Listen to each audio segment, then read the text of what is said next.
Yeah, you back with another episode of Take Me Out This Chat.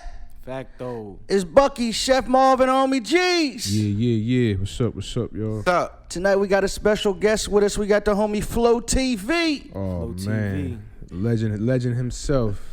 A young goat on hand, you know what I'm saying? What's up, Flow? I appreciate that, man. We good. We in here. Good vibes, good energy. You know what I'm saying? With a couple people that I've been seeing their faces for a long time, so it feels familiar, feels comfortable, and I'm good to be here. Awesome. We appreciate you coming out for sure, man. Definitely. Show some love. We're going to have a good episode. Make sure y'all go like and subscribe, share, YouTube, IG, go follow Flow Television, videos. Listen, man's a legend, man, for sure. Check him out. Let's roll, Buck. Definitely a living legend, man. But let the people know a little bit about Flow. Give him a little background of Flow. Who's Flow?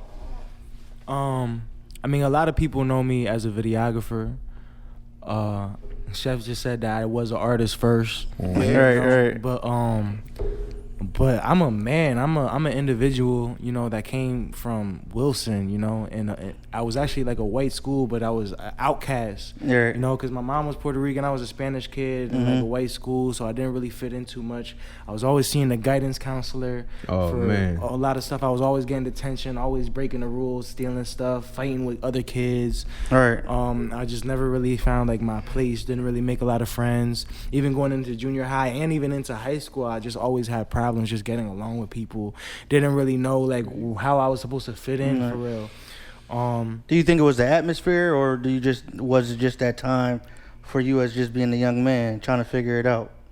It was the atmosphere in a way, just because of like back then when I was a kid in an all-white school, like I was one of the first ones that was like breaking the ice for like the minorities to start coming out of here, like all the Dominicans and the Haitians and the Puerto Ricans and all the other bunch of shit. I was like one of the first ones, so I just had to struggle with it. And then when they started to come, they all came in like groups, and they all knew things that I didn't know. And they came from like when people came from Philly and like a whole bunch of them at one time, they knew a whole bunch of things that I didn't know, and they already had like their own culture. So I still didn't feel like I fit in. I wasn't like a thug. I wasn't, you hit a big point. You said it was culture. I don't think it was more or less being about a thug or nothing. It was just kind of the atmosphere in which they grew up in Philly, and they brought to Wilson or wherever, and like you just happened to be growing up in that atmosphere, having to deal with that whitewash basically, and you not really fitting in there because, like you say, you're Hispanic, and then on the other side, you not really understanding the culture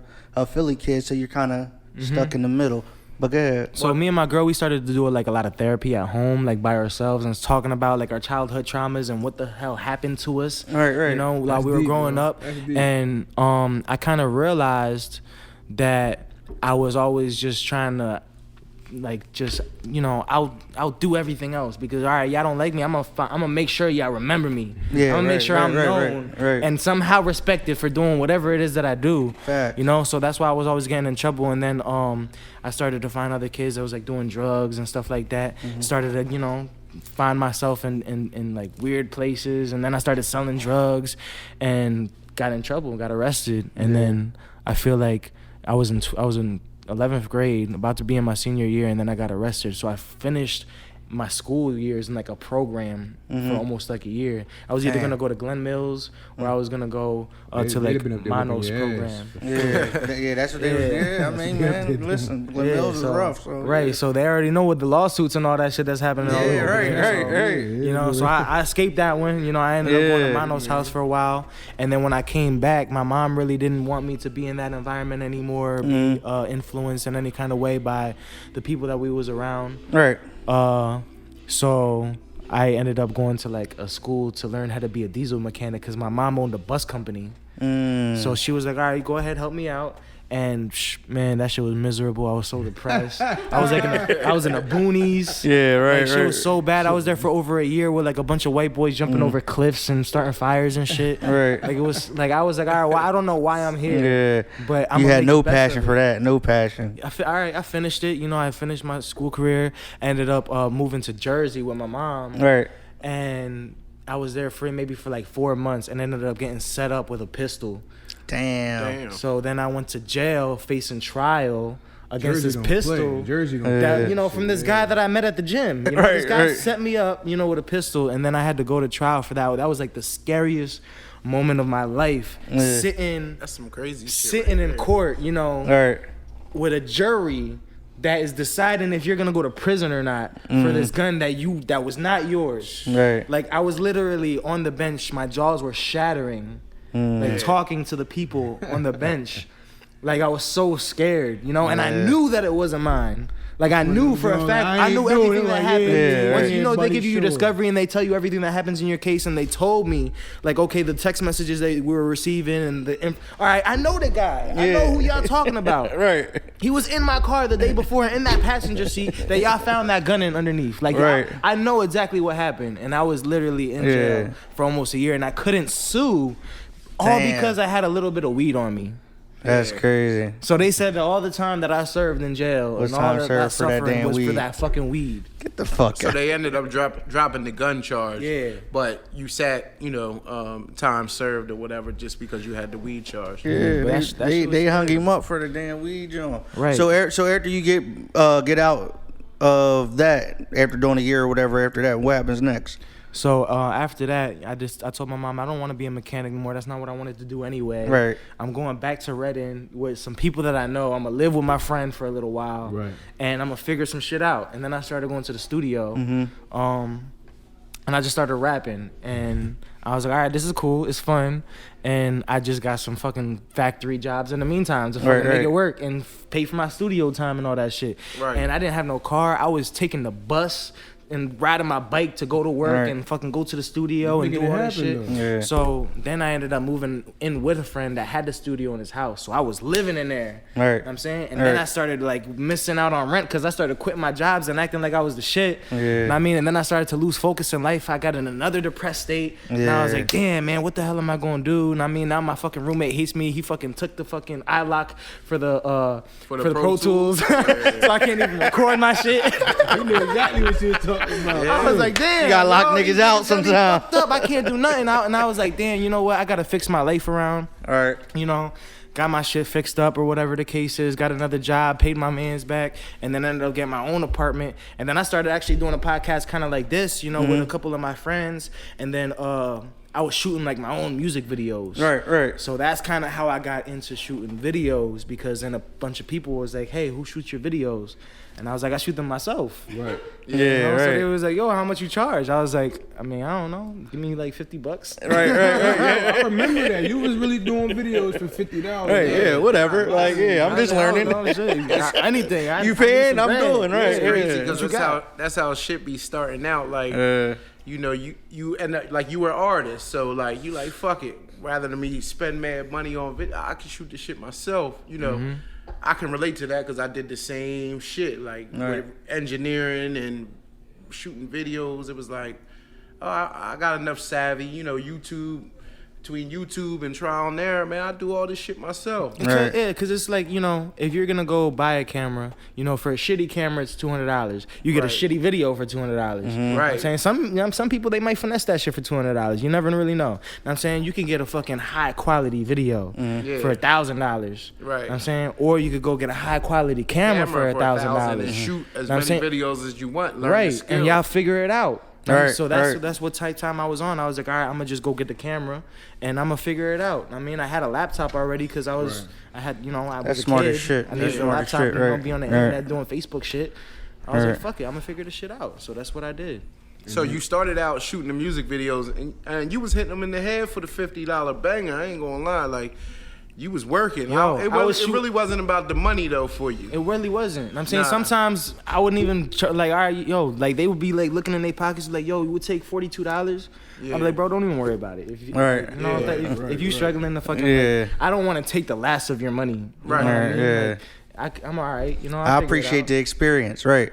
A new video shot for you. That's in your bank. I mean, so then I had my man's John Blaze, and I was shooting all of his videos. I was practicing with him. Like I was like, all right.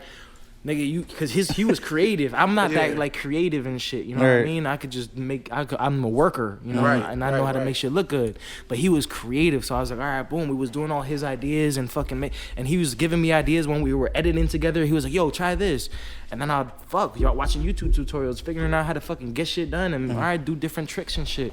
And then we was just fucking it up, and that's how I learned. Just us in the fucking dungeon, just figuring that shit out.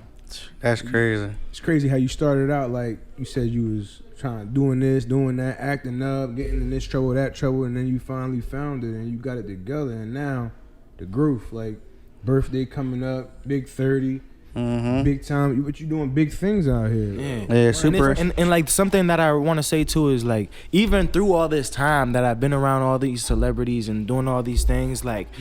I've been going through a lot of shit. Right. Like it's been crazy. It don't stop, you know? And it's like the universe is always just throwing rocks at you, trying to stop you from coming up. But you got to get past all that shit. You know what I'm saying? I'm getting past all that shit every day. You know what I'm saying? The universe is throwing rocks at me, trying to stop me from being great. I mean, but I'm going past all that shit all the time. I'm saying that shit don't stop. I mean, don't think that when you get to a certain point that everything is gonna be sunshine and flowers, because it only gets worse. You know what I'm saying? You gotta be a strong person for this. It only gets more hectic. Man, that right there is it. It only gets more hectic. And like I said, like I was telling you, is if you're doing shit for money, you'll really never be successful. Like I watched an interview with Elon Musk, and he was talking about every company he started, he said he never thought about what type of profits. He never even thought about a profit. He just put money in the companies and just to build them to what he envisioned them being. He didn't focus on the dollar sign. He didn't focus on none of that. He was Revenue, like, I want to do this company. I got my vision. I want to do it this way, this way. Right. It was almost like a money pit. He kept putting his money into it till the company was how he wanted, but it just so happened that he was so passionate about the artistic value of the company that it equated to dollars. But it's never about money. Like anybody who's very successful at anything, 9 times out of 10, they're not focused on the money portion. You know what I'm saying? I just wanted to make that point clear, because like I think you know, like I don't think you probably would have made the connections and the relationships that you may have built in this industry, the film industry, and where you're going, you know what I mean? If you were harped about the dollar. Right. How much you paying me right now? How much, you understand? Because I remember at one point having a conversation, I'm like, yo, you charging too cheap for your shit. And I'm still charging too cheap. And I'm pretty sure a lot of motherfuckers told you that, but... Like, if you ask me how much I charge for videos, whatever number I tell you is too cheap. Yeah. I'm telling you right now. I'm saying, so be grateful for that. You heard him? Nah, facts. Not real rap. Yeah, not facts. Talk to the listeners, nigga. Yeah, no, he talking that shit. That's real Be shit. grateful.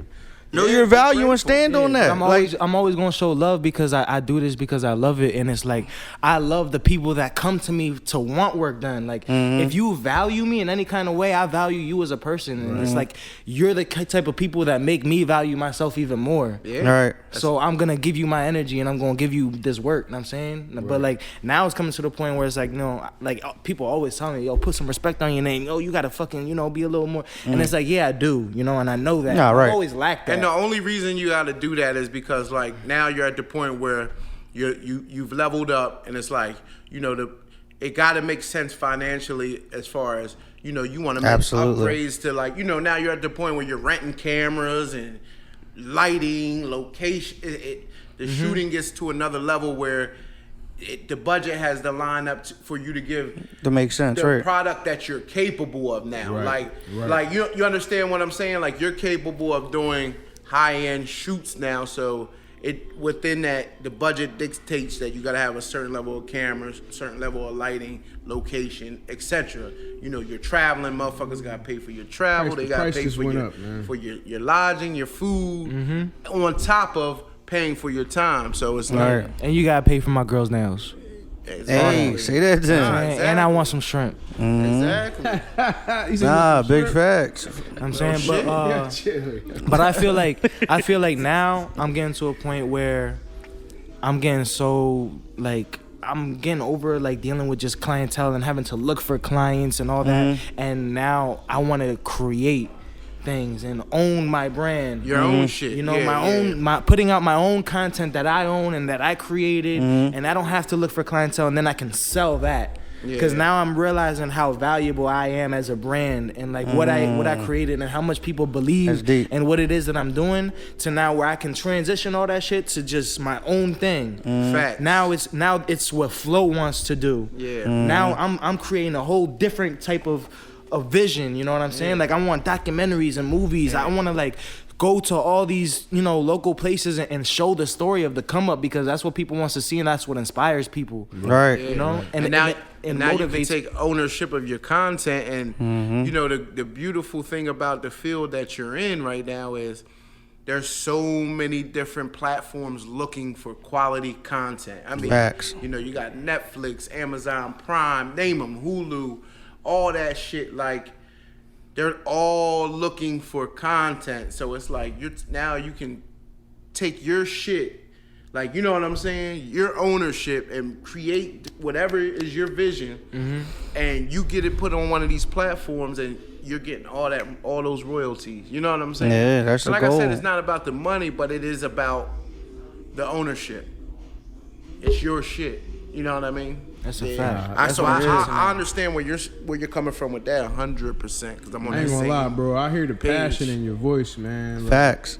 The energy you coming with is different. Like you really believe, like wholeheartedly believe, like yo, listen, you want to create this brand. That's what you gonna do. You gonna stick to it. Like, who's the first big artist you've worked with? I've seen you work with a lot of different artists. Absolutely. So, I feel like I was already around some people when I was an artist, cause I started to figure some shit out. Like I started to like, all right, you know what? I understand that Reading doesn't really have the scene that we was looking for as artists back then, or even now, you know what I mean? So I had to venture out. I was going to other places and seeing, going to showcases and going to open mics and going to like, actual shows and trying to open up for people and seeing how they do things. So now it's like, okay, you can buy a slot to open up for somebody for like $200 or $300 or whatever the case is. Right. I don't even do the showcases and shit no more. Whatever. I'll give y'all like the little formula that I was using. You could buy the slot, for $200-$300 to open up for Styles P that I was doing, or I did Young Buck. I did fucking I don't even know, whatever artist, you know what I mean? It doesn't really cost that much. Right. So, okay, I buy it. Now I have a slot. It doesn't have to be me that performs. As long as it's somebody that's performing that night, I have a slot to go perform. So now, whatever, I get a venue, I get a DJ, we're going to have a competition, we're going to have a whole bunch of people to open up for this guy that I got a slot for. I already bought it. It's already there. Who wants it? We're going to fucking have a competition for it. $100 a person. Okay.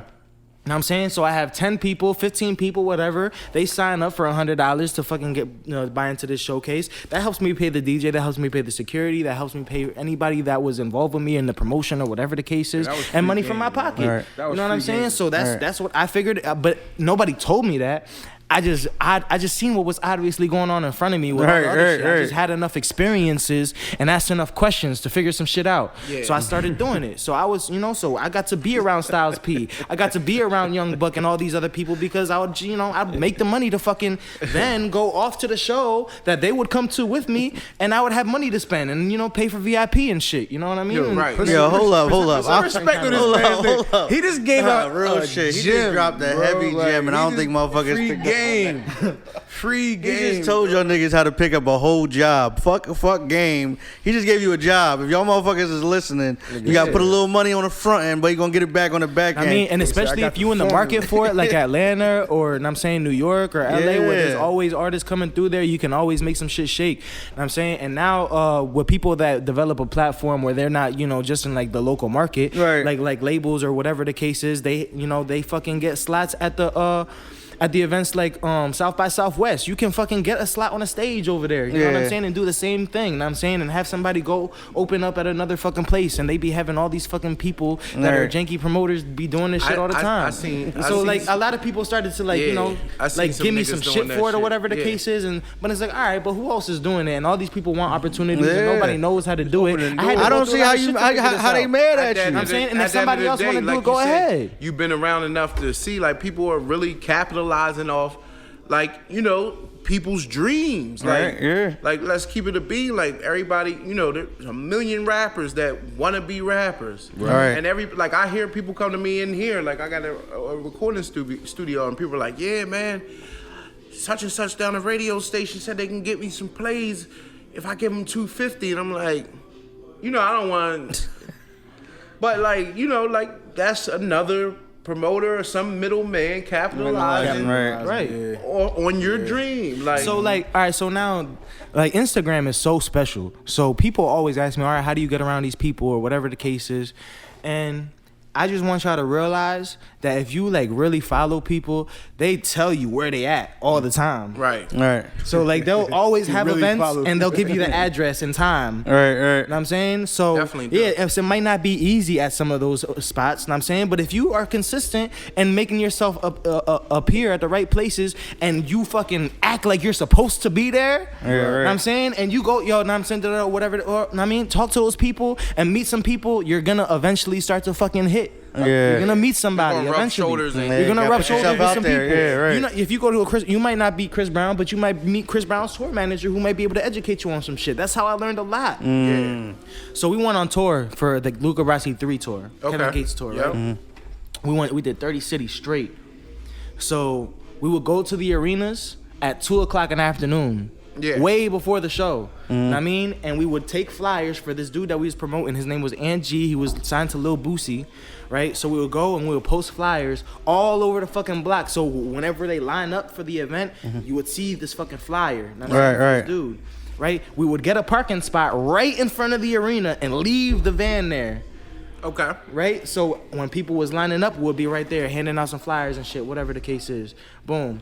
When they was coming out, we would have them stand on top of the van right out front of the arena with the music blasting with a big ass Lil Boosie fucking What, his entertainment? like a big ass cardboard, like a 9 foot tall Lil Boosie. Yeah. So people would come and they'd be like, "Is that Boosie?" Like, yo, it's this new artist. And I'm saying with flyers, all of us. Right. I'm saying, Right. making it look like nobody knew who this kid was. Right. You know what I'm saying? But we there. So but then at the same time, I realized, okay, boom, you see all the buses pull up. You know what I'm saying? All the buses, all the tour vans, and all these people that are opening up for Kevin Gates, they all pulling up. You see some of the arenas, they have like a little special spot, and I'm saying, where they could pull in. Some of them, that shit is just the back door. Right. You know what I'm saying? So if you follow the tour, you get so many opportunities to run into all these other people that you can mingle with and learn from. Right. You know, so if you just, save a little bit of money and stop spending it on like unnecessary shit, like getting fucking 50 videos in a year that you're not gonna fucking market in any kind of way. You know what I'm saying? Or getting like 3,000 hours of studio time this year, and you're not gonna fucking like, they're gonna try to market that shit in any kind of way. Like, all right, save a little bit of that bread and go take the songs and videos that you already have and go venture out and learn some shit from some people that can really teach you how to make it in the industry. So that's Free game. So it's funny because you touched into what I was just about to ask you. I was going to ask you, since you've been around, some more people that are more established in the industry. Like what kind of advice would you like? What do you see that the local artists are missing from the more established artists? What you said, marketing, basically, but yeah. So I mean, now this is the poor man's way of budgeting, right? If you want to but still successfully, and it takes work, because if you want to go the poor way, you got to work harder. Right. Yes. You know what I mean? So you can go to Staples and go get some fucking business cards for the ones, because people try to promote a whole mixtape or album. Like, people don't know who you are yet. Right. So make sure everybody listens to that one song that you think is a hit. Yeah, right. You know what I'm saying? And focus on one thing at a time, rather than trying to push too much on people's faces, because it's going to fly over their heads and they don't know. Everybody's hearing different shit. Everybody likes it, whatever. So make sure they know who you are and what kind of fucking music you make by pushing that one song to the masses. Right. And put that one song in that business card at Staples, get like 500 copies. Go to fucking the mall and get some 10 t-shirts made with your Instagram on the back and your logo or whatever the fuck. And I'm saying, whatever you want people to know who you are. And you got to tell your friends, yo, okay, you got to get 10 people. 5 people will work, but 10 people will do it. And I'm saying, like, yo, y'all want to have the most fun ever. Like, I know y'all like to party and go drink and go smoke and do all this shit, but y'all really want to have fun, you got to learn all the words to my song. Learn all the fucking words. And what we're going to do is we're going to fucking go bar hopping, club hopping, whatever, and we're all going to bum rush the DJ with the same shirt on. We got to have a flash drive, a CD, and have it on every single way that you can play the song. Ain't no he ain't going to have no excuses to not play your record and wherever you go at. If you go deep. and you gonna put, you need to play this record, we here. If everybody knows the song and everybody got some business cards in their hand with that record, whenever you go, everybody's gonna feel like they missing out, cause like, yo, who the fuck is all these niggas playing this song with this shirt on? You know what I'm saying? You put that business card everywhere, I mean, give it to some people, they gonna follow you. They gonna remember the song. The muscle. Like, They gonna remember the song. Guerrilla Make the warfare. DJ spin it again. You know what I'm saying? Try to get them to spin it again. Guerrilla It's gotta be a good song though. Yeah. You know what I'm saying? It's got You that's only- the you only main gotta part. be It's gotta be a there. hit. You only gotta be there for 15, 20 minutes. Know what I mean? Yep. Get the DJ a drink or whatever. Know what I'm saying? Everybody go in there, turn the shit up, and then you leave. You out, and you go to another spot and do the same exact thing. Ain't that what Fetty Wap did? That's what he did. Yeah, that's what they do in a lot of a lot of successful people. They have a unit that goes and they push that shit. Yeah. Know what I'm saying? So get your people together. It doesn't take a lot of money. Know what I'm saying? Yeah. And go have some fun, and it's gonna work. Yeah. See, I didn't hear you really talk about money. That wasn't much. You do that for one weekend, I'm saying, and you hit like 6, 7 spots each night on a Friday and Saturday. Your Instagram presence by the end of the weekend is going to be way better than it was before the weekend. Let me ask you this though, because you keep bringing up the fact that get your people together. How important is it to have a good and a strong, loyal team around you? You got to. If you're an artist and you think that you could really do this yourself, and I'm saying with no help, like it's possible, but it's so hard. You know what I mean? You gotta have a support system. You gotta have some people with you. You know what I mean? Because like, some people ain't gonna take it serious when it's just a dude, and I'm saying, with a chain in the fucking middle of the street handing out his own mixtape. Right. You know, like, you can do that, and that's great if that's you, but not everybody's gonna take you as serious if you had a whole team and you look like a unit, and some people with power because in it's numbers. science. Yeah. It's science. You know what I mean? Like, when you market shit, you put a lot of people around it. You want to look at one thing. That's why it's really hard to market a group. And if you do, it's Migos. They market it as one thing all the time. Right. And it took them a while to venture out to do their own shit, but it's still Migos. Yeah. You know what I'm saying? That's why Ray Shremmerd is not Ray Shremmerd, and that's why it's Sway Lee now, because he ventured off from, like, it's got to be one thing that you're marketing. It's got to look right. So you can have a group and you can rep your squad or whatever the case is, but there's got to be something or someone that they looking at. That's how you market in music. You know what I'm saying? You can't all fucking blow up at the same time. Gotta have As one much as target you want spot. to. Yeah. There's got to be one You fucking gotta put thing. your exit So you in gotta one have a basket support at one system. point. Yeah, to push it. Like, motherfuckers gotta be patient and know they role. And That's a lot what of it times within teams, and units, like, you got somebody that's secretly like wanting to be at the forefront in the beginning, and it's like, but that might not be the plan. You know what I mean? that might not be it's your role like, right now. Everybody wanna be the star before it's their time. You know what I'm saying? Because there's a time for everything. Like you said, you got to bust through that door first. What's our best chance to bust through this door right now? If there's 4 of us right now, and you got this going on, you got this going on, you got that going on, right? I got this going on. But we like, yo, right now you picking up the most attraction. We gotta run with that shit and bust that shit through the door. Then on the back end, meanwhile, we keep preparing our shit. Whatever we do, get it prepared while we still pushing the main attraction, and then we can bust through. That's what he's saying. But motherfuckers gotta know they role. And that's what why it it's is. hard to get team play. Egoless. You gotta find those egoless people, man. Like, get rid of that ego, get rid of that pride. If you guys stand out there and be the nigga that's handing out the CDs, or you might be the nigga doing this, man, listen, do what you got. That's why you gotta evaluate your team, the people that surround you, like, and you gotta challenge their loyalty at some point. A lot of times we be scared to, that's like, facts. you kind of like I've been telling you, like, nah, leave it. But we be scared to challenge our homies because it be people we care about, and we don't want to feel disappointed. Like, damn, y'all niggas really don't support us. Like, you see us pushing, we asking y'all to do some small shit, like rock out with us for the night, or you know what I mean, just so we got a more presence, rock the shirts, let's do this, do that, motherfuckers. But you gotta be able to challenge a motherfucker, like, you brought this up, so I'm gonna run with it. Like, for me, I don't dig that, because at the end of the day, I wholeheartedly believe, like, when you show somebody like that kind of energy in the beginning, and then, like, let's say, like, things blow up, right? And then they start, your homies that damn, you don't make me have to spin the block. And now it's like, damn, I have to question whether you was fucking with me from the rip. Now that we popping and we hot, or everything is up, now you want to show mad love. That makes you look questionable, man.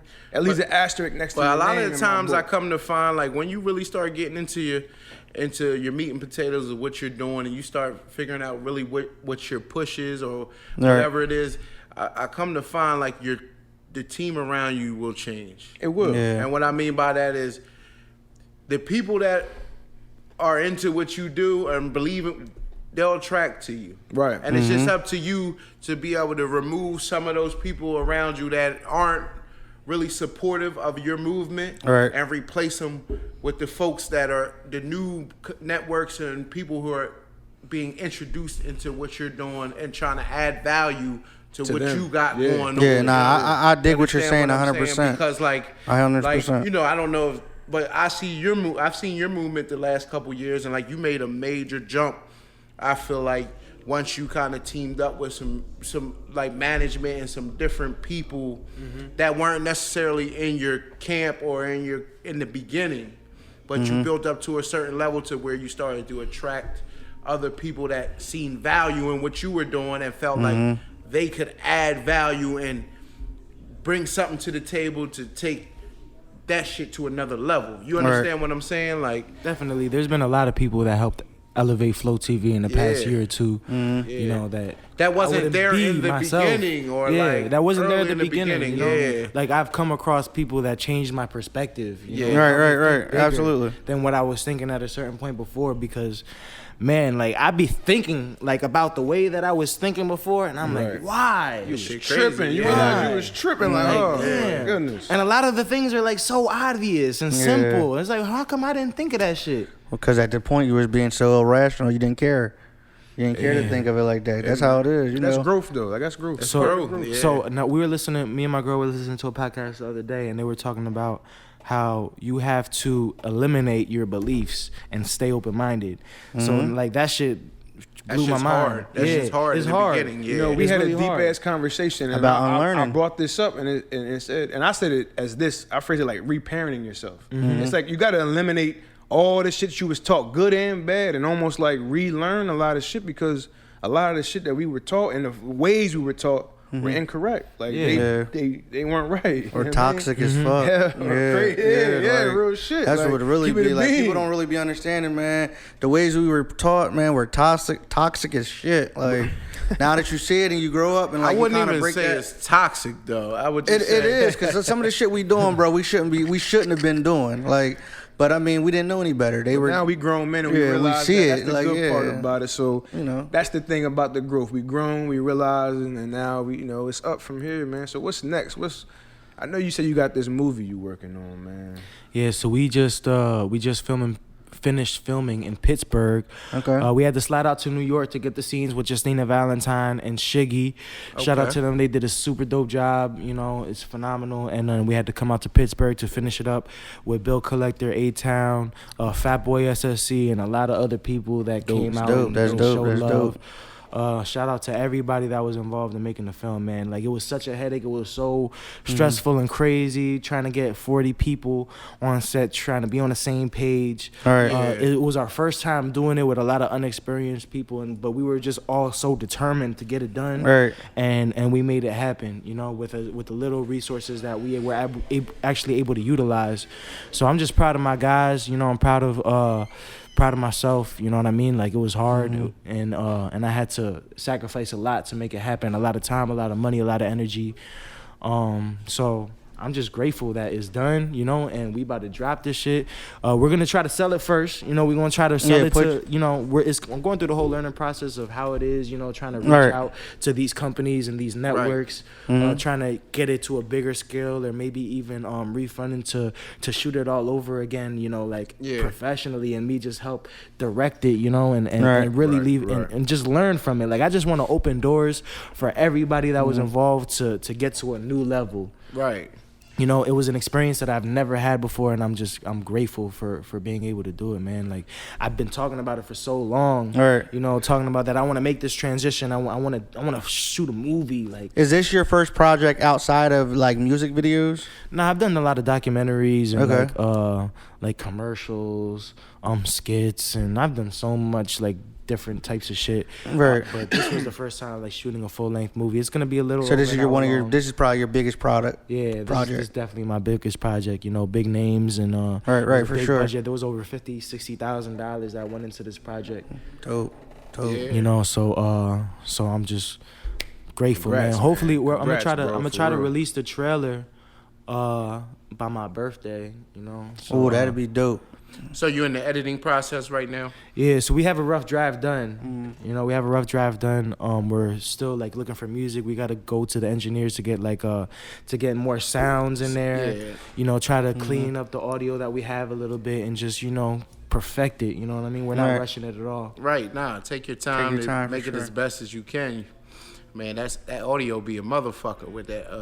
I ain't gonna lie, audio's the hardest shit with like recording films and shit like that. Like, because if like, you know, especially, I don't know, like you said you was working on the budget, so you might not have the most professional sound men. Oh, we didn't. And it's like, you know, like motherfucker holding the boom pole and like motherfucker just like cricking around and this shit. You'll hear some shit on the mic in certain spots. It'd be a lot. Like, it's just very like. Yeah. And even me, I'm not gonna sit here and act like I'm the most professional cameraman and director either. There was a lot of things that I had to learn. You're learning. You know, going through that experience. So like it was all of us on the team. Like we all had to fucking bust our asses and learn, and we had made a lot of mistakes. You know, but it takes mistakes to learn from. So you know. No, that's a big point I'm picking up on that you say a lot is you're learning, you're looking to learn, you want to engage with other people to learn. So like with you being so willing to learn so much, man, ain't nothing but success in your future, dog. I ain't gonna lie. Definitely. That's a big part. Like especially, you know, you being young in the game, and you might be young in the game, but you're an adult. So like sometimes men don't want to be talked to certain ways just the bravado of being a man.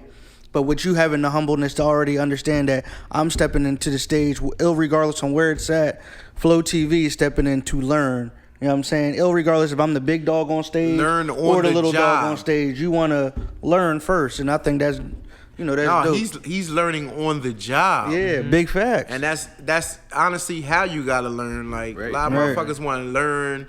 And then we learning on the job. Yeah, that's what we doing. Because somebody will read books all day, you know what I'm saying, and watch YouTube videos all day for 3-4 years, have everything ready, you know what I'm saying? But then when they start to do that shit, they don't know what they doing yet. You have to learn on the job because ultimately you just wasted time. Yeah, you did some homework, but then you get out on the field and you never did it before, so you're gonna have to adjust anyway. Like, so it's like learn on the. Like I said, I'm sure you did plenty of homework before you actually got to shooting, because y'all did a lot of prep time. So I'm sure you did plenty of homework, like just watching movies and watching angles. And something that we dealt with. I didn't even expect the problem of main actors not even liking each other. Yeah. Damn. You know, like that was a curveball. Conflict, right? Yeah. Conflict on set. Who would have thought about it? Like you never even expect like those types of things to happen. And manage that. Now you're a man. Now you're basically a man. You gotta manage and let me tell you, behind the scenes, there was a lot of shit going on. You're a director, a counselor, right? You know, trying to be on the same page. You gotta play man of all hats. And we filmed it in 5. We filmed the scenes in Pittsburgh all in 3 or 4 days. We filmed the whole movie in 5 days. Yeah, so y'all was just straight. It was about right up 24 hours around the clock, damn near 18-hour days. We were up at 7 filming till 3 in the morning. Yeah, but y'all got that shit done, man. And like you said, you couldn't afford to stretch it out too long because, you know, you got people's schedules and people conflicting, so it's like, let's get this in and get it out. A lot of people coming from out of state. Some people ended up showing up, and I'm there and they're like, yo, I don't have a place to stay. You like it out Pittsburgh? It was different. Pittsburgh feels like, not to get off topic, but for some reason Pittsburgh, when I was out there, it felt like I was like in another world. Yeah, it's beautiful over there though. It's really nice. It's like, cause it's like more of a Midwest feel to me, but it's like coming from over this side of the state, or like more the Philly area. It's like everything's so slow out there a little bit, but it's like it's just I can't explain it. It's just different. Yeah, it's a throwback. I wouldn't live there though. Yeah, I'm tired of living anywhere in like the Northeast. Yeah. Where you want to relocate to? I want to go south or west. Yeah. LA, man. I don't like LA. I've never been to not. I think the South. Me and my homie was talking about this the other day. I think the South is more. First of all, I think it's more popping. I think the South is more popping. I think the vibes and the energy down south. like the reciprocation. You know, we went to Atlanta, like yeah, it was beautiful. It's just different. Right. Not to say that LA's not like that, but like LA is really seriously overgat. Like West Coast is overgat. I mean, I feel like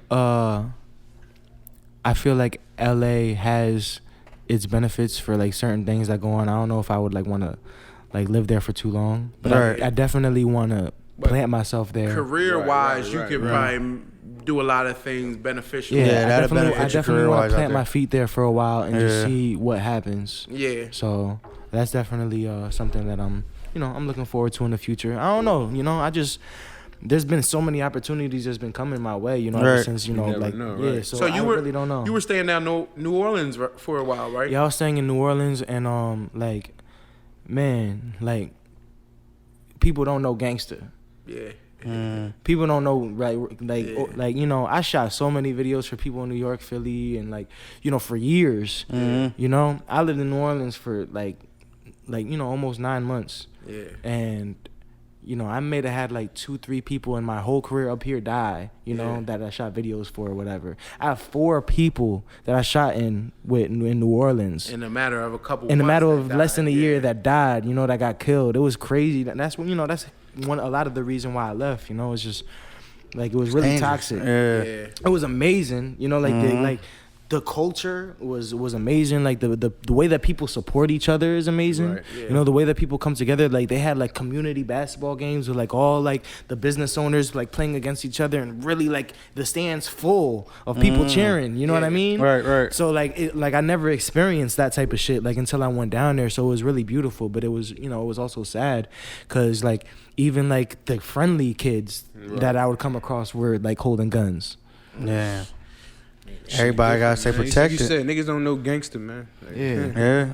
Hey, man. New Orleans just looks dark. It looks Dark. Yeah, niggas, because you don't know gangster till that's the only thing you got. But it's crazy though, going through Bourbon Street and all that, seeing all the trippy stuff and all the artwork and all that stuff is awesome. What they got a lot of what's it called down there? The people that do spells and shit. Voodoo. Voodoo, yeah. So we're back with the homie Flo, and he brought a special guest with him. Would you like to introduce who we got tonight? Yes, I've got my Honduran princess, my goddess here. She's the one who helps me stay focused and making sure I eat and reminding me to feed the cat. So this is my love right here, and it is this is the most I've ever loved a person. Okay. Outside of my family. And himself. Yeah, myself, because I love myself. Yeah, I feel like I learned to love myself even more when I met her, which made me love her even more and appreciate her even more, because loving yourself is so important, and I feel like sometimes we just bounce off of each other and we're always just sharing that energy, hey, you should love yourself more. You should love yourself more. And then it all just ends up in I love you. Oh man. It's not always that. You ain't. Sometimes it's scary. You ain't really. Hold on. You ain't even really interested. You ain't even tell people her name. Nah, her name is Injeti. I thought she was gonna I should have said her name. He thought she was gonna step Her in. name is Injeti Altamirano.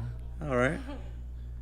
What's up, everybody? I'm really excited to be here. Thank you for coming on. Yeah, thanks for coming on. So we Yes, got a lady thank on the you set for now, having y'all. me.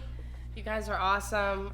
I really love what you've done with the place and the name. Yep, I am Anjetti, and I am a tarot reader. I am a writer. I'm a poet. I am an OnlyFans content creator, model, singer, and Mrs. Flo Television. So a lot going on. Yeah. A lot going on behind the scenes. Talk that. I was gonna say there's a lot of shit going on. Talk that. You wearing a lot of hats over there, man. Yeah. So this guy is just phenomenal, and he's really is I hate to say this because when people used to say fall in love with your best friend, I used to just roll my eyes and be like, what the fuck is that codependent shit? But I realized he really is my other half, and he really is my best friend, and I just we have just so much fun. Our life is just really fucking crazy, and there's never a dull moment with Right. him. And do you go on trips? Do you go when he goes on the road? You go on the road with him? Yes, I do sometimes. You know, I have a daughter, so Okay. I do have a 7-year-old, so I have to, stay home sometimes. But I try to go on those trips as much as possible. They get wild. They get spicy. Most recently, they have gotten even more wild. Oh, have they? Yo, that's a spicy topic, right? That I wasn't thinking about because you said OnlyFans content creator. Yeah. So a spicy topic is allowing your woman to be an OnlyFans content creator. Hey man, talk. We talked about this. listen, We did talk about it. Y'all talked about it? Our most viewed episode was called OnlyFans. Okay. Why you didn't have me on it? Oh my God. Because people are always asking me, like, are you cool with that? Like, they don't make you feel uncomfortable? Right. Or like, yo, like, don't weirdos be hitting her up? And like, the only thing that really like matters to me is like, she be like, look, I made $500 this month. Hey, I was like, oh, all right, cool. You can way more. Yeah, so I don't sell her short, but Yeah, right. Nah, that's dope. I mean, me personally, I told him I couldn't. I don't know if I would be comfortable with it. Just me being with my wife. But like you said, when it comes to you saying and she showing you that check and that ring bell, hey man. But like even with the content creator, like content could be anything. So like, you know what I'm saying? Like a lot of people automatically think content means one thing. You know what I'm saying? So that's another reason why I'm like, I don't know, because it depends on what the content looks like. It's 2021, man, and I'm gonna tell you this. Oh shit! What you gonna say? Listen, man. Listen. What you about to say? all then? I know is if they're gonna participate in in the wave of following my girl on OnlyFans, just know that I do make appearances. He does. Man. He's in there sometimes. Whether he's holding the camera or like he's giving me back shots, he's definitely like, you'll see him sometimes. Like I do. You talking about the Buck ideas content? He tried to water it down, right? It's But a I family didn't want to cut you off. You was right. like, when I think of content, I'm like, nigga, Yeah, I she's didn't saying OnlyFans. I'm thinking of one. Yeah, that's type what I of said. Only content. one kind of Like, hey, content. man, Yeah, like, well, listen. all right. I seen somebody on Instagram the day they asked. They was like, yo, I just found out my girl's at the OnlyFans. She making $9,000 a month. I'm seeing some of our videos on there. Should I be mad? Like, nah, nigga, you need your cut. Yeah. Like, you need your cut. Like, Listen, come nigga, on, it's man. 2021, man. And all you have to do is make an OnlyFans account, and then they can link your account to theirs, so it could go right to your bank account. Okay, so there is ways to He split doesn't do that though. the No, funds. I don't do that. It's It's all definitely going to the my same bank place. But I'm just saying, if you're gonna be collaborating with other creators, Right. Free game. you know what I'm Free saying? game. Get your link. Yeah, right. Yo, this shit really got spicy though. Like, I don't think it was expecting that. That's why I threw it in there. Because I have had that question to me a lot. Is like, well, don't you got a man? And it's like, well, yes, but he is in no control of what I do with my body whatsoever.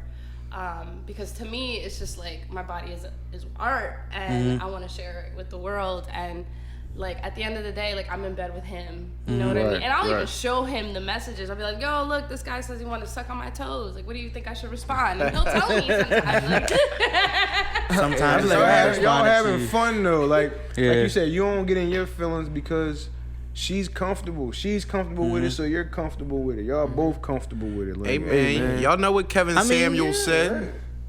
What did he say? What he said, bro? What did he say? What Kevin Samuels say? I mean, listen, the OnlyFans joint, I ain't gonna lie, got the ladies winning right now. It got ladies winning right now. Like, you know, you could take it as a good or a bad thing. Like, to me, get your money, you feel what I'm saying? But Get your coin. like, it really got the ladies, like Kevin Samuels said, OnlyFans got the ladies bossed up. Like, and it's kind of like, you know, women aren't submitting. When I say that, they're not just sitting around and waiting for a man to go get the bread no more. Yeah. Like, and you know what I mean? At the end of the day, would you say your majority of your followers or your fan base on the OnlyFans, are they women or men? there's mostly men, but like I'm bisexual, so like I definitely have like women who. Yeah, but majority are men, right? Absolutely. So if you got a bunch of men that's gonna be on there paying to, see whatever, like get it, like shit. I mean, think about it. It ain't like they touching you or nothing or violating you. Like, Nah. I was never a stripper either. Like, I've never been a stripper because I don't want to be touched a lot of times. Yeah. Personal space is like, and my boundaries is very important to me. But I also feel like I just feel like it's a way for us to kind of do something that has been going around for centuries. Right. Centuries. Men love to look at women. And everybody is watching porn, and the most ethical way to consume porn is to pay for it. Like, that's the crazy thing. Like, you know, like, porn makes so much money, and they be getting, like, they get views just like YouTube. Like, they be up in the millions. Right. Nah, You know what I'm big saying? fact. So, like, but nobody talks about it, though. Like, it's like we're not supposed to talk To about this it. day, porn's kind ain't of supposed to talk about what? People don't talk about porn. Like you know, it's Though. such an uncomfortable conversation to, like, you know, go up and be like, hey man, like, so I've been having sex with my girl and this has been going, like, it's so like sometimes like, who you talking to is like, oh, I don't, you know, I don't really know, bro. That's your business, you know. It's like, yo, like, you know, we all be having sex. Yeah, all the I time. don't be feeling uncomfortable talking about that Right. shit. But I mean, like, keep it a bean, in general society is Nah, looked down right. upon to, like, just go anywhere and be talking about sex. I just feel like we should make it more regular, you know, Yeah. because everybody's fucking. Right. Yeah, You know? and it's part of You life. don't have to- And I feel like people should be open more open more about their sexuality, like, because at the end of the day, like, you know, conversation sometimes is how you know, get better at different things or learn. You know what I mean? Like, you know, motherfuckers. I don't know, man. Some people don't know what they like until, you know. Yeah, I mean, and like some people are afraid to, like, you know, sometimes even in a relationship, afraid to talk about their partner about what it is that they like and what they want, you know. And it's like they'll try to get in. It's like, you know, it's not really what they want, and they just will be miserable not talking. Was about that a it difficult and be conversation for unsatisfied. y'all? I feel like No, I mean, shit, that I feel too, like the but like just the whole I feel like conversation I about. feel like we're so open and we've had so many difficult conversations that now it's so easy. So, like, I'm loving this because, you know, obviously, first and foremost, this is our first couple that's been on the podcast. Yeah, But second is that, like, I feel like people need to hear from couples, like, and see couples together and talk about things like this, because I feel like the best couples are the ones who have open communication, like you said, and like are able to, like, be their true selves, like.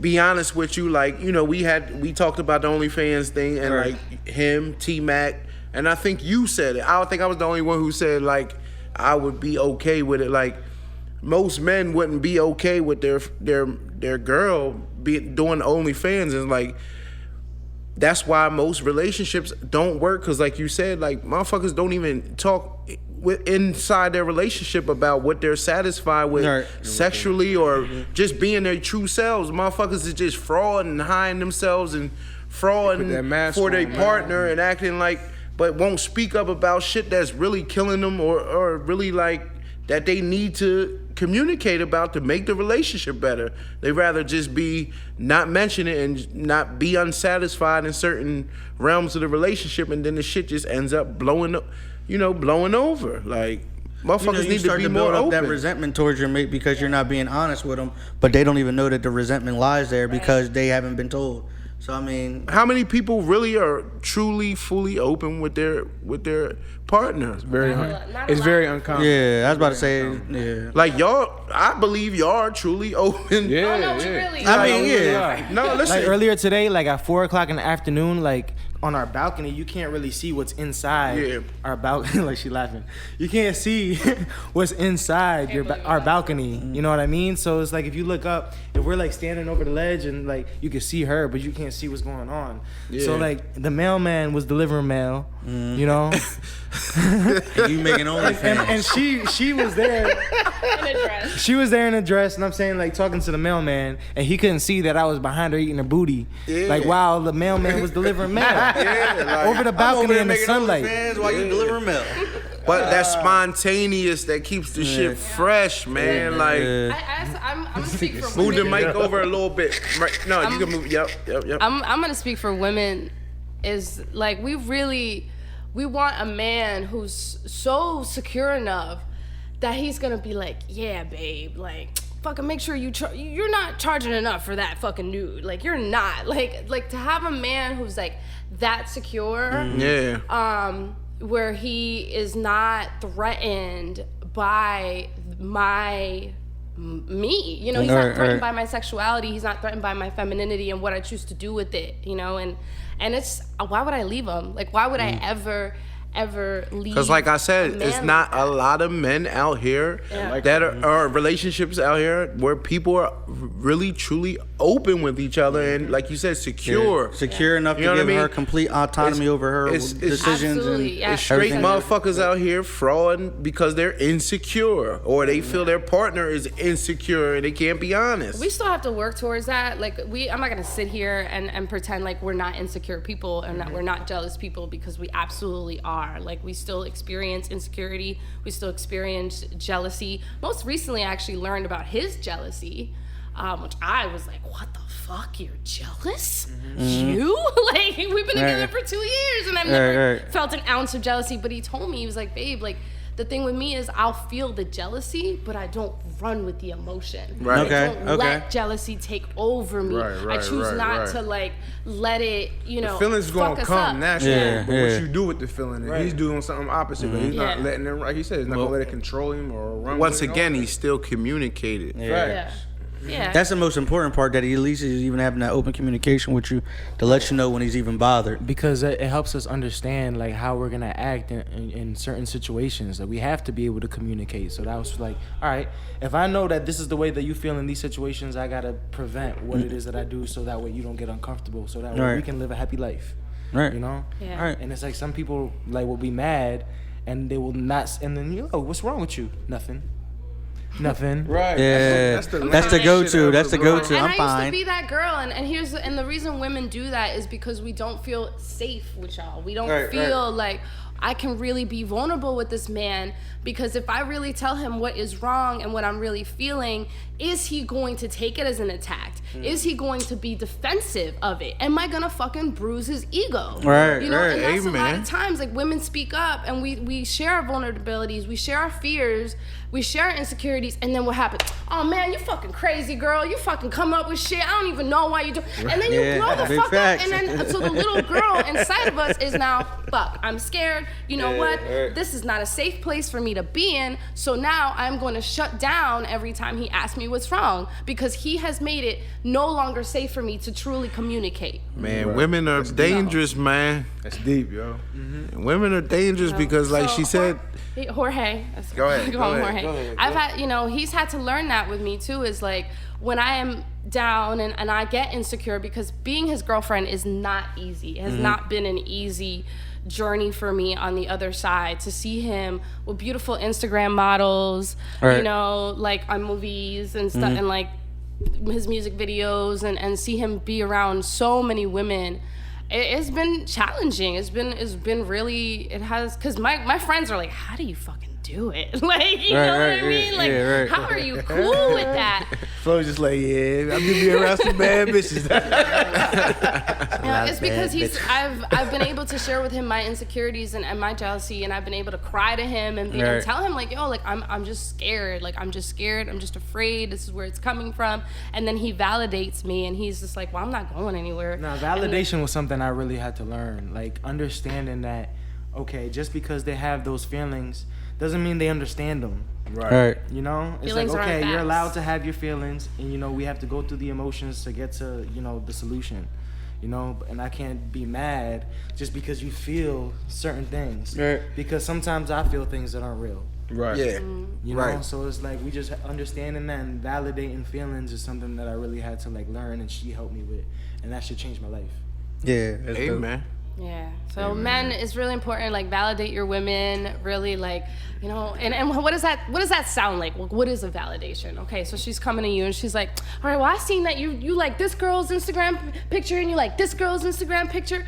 But what she's really fucking just saying is, hey, I want a little attention. I miss you. Like, that, all that is, that nagging shit is a cry for some fucking validation. It's a cry for some fucking attention. And that's where you go in and you're like, you know what, babe? Like, I'm sorry. I'm sorry. Like, how about this Friday night? I'm gonna take you out or whatever. Or do you want to put on a Netflix show right now and like just rub her feet, make crazy. her feel good. Look at her, be like, you're fucking beautiful. That shit's crazy. Listen, people need to hear it. I learned that. I learned that a little while ago, a couple years ago in my relationship. But like she said, when they start getting the bitching and the nagging, I know how to. You just gotta give your woman some time. You just gotta, you know what I mean? Do something romantic. Do something romantic. Like I said, a lot of motherfuckers, it take the small shit. It don't even be mad money. It's just the fact that she know that you thought about her. Yeah. Right. You know what I mean? Just, you won't hear that nagging shit if you do what you're supposed to be doing. Hold like up if you're behind gonna the be bargain. liking, if you're gonna be liking other girls' pictures on Instagram, make sure that I'm on your fucking timeline. Like, make sure that, fine, you want to go like other girls' pictures on Instagram? Whatever. I call it window shopping, because that's really all it is. Right. That shit's just fucking window Listen, shopping. Oh, yeah, her ass looks good. Yeah, double tap. Yeah, her ass looks good too. All right, cool. But you know what? Let me post my babe up now. You know, let me make a cute little post with like me and my girl together. Something like that. You know, it's oh my God, girls are not that complicated. I know we seem like we Throw are. some PDA, man. Some public display of affection, Yeah, man. just like show the world some that love, like, man. yo, this is my girl. You know what I mean? Like, this is my girl, this is my queen. Like, ain't no one above her. And Jorge really does. He really does that for me. Yeah. He's my Jorge. He does. This was fun. Yeah, that was So our relationship is definitely. I'm gonna write a book about it. How to survive just about anything with your twin flame, because we are twin flames. We're twin flame love. So. Which is way above Being around my soulmates. girl, you're gonna learn a whole lot of new terminology that you might have never heard of. Man, I heard about that Mercury Mercury retrograde. Yes. retrograde, all that crazy Watch shit. out, Mercury's in retrograde. It's like- Unplug your microwaves, yo. Even if you think like, I don't know a lot about astrology, you have no idea how much you don't know, because just because you were a sign apparently doesn't, like, you have a moon and a sun and all this other shit. There's some other shit to go with that, right? Right. So it's like, I mean, you don't even know who you are probably. You don't even know who you are. That shit get deeper than. She'll let you know what I'm saying. Yeah. What's your handle? What's your Instagram handle? Always Anjetti. Anjetti is Anyeri, and it's like always. So Drop that on there. yeah. We'll drop that on there. Follow her OnlyFans. Mayan Goddess. Subscribe, man. What was That's it? my Go alter ahead. ego. Drop it. Yeah, so that one's just onlyfans.com/Mayan, MAYAN Goddess, XO, Mayan Goddess. I have an Instagram for it as well too. That's like that's my sexy alter ego. Get your cards read. Buy her book. Topless tarots. That's the thing. Oh shit! Look. Yeah, Hey, so man, I'll listen, read she your not tarot playing. topless. You know. Nah, we got a lot of spicy shit coming for you in the next year. Definitely. Hey, listen, subscribe to her OnlyFans, subscribe to our YouTube. Make sure y'all Follow everybody everybody. handle, follow Flo, follow her, man. Listen, we had a lot of fun, man. Definitely enjoyed it. Thank you Take guys. me out Hey, this man. chat, man. Take for me out sure. this chat. And Love what you we all. say, Buck? Dollar boys. Take me out. Yeah.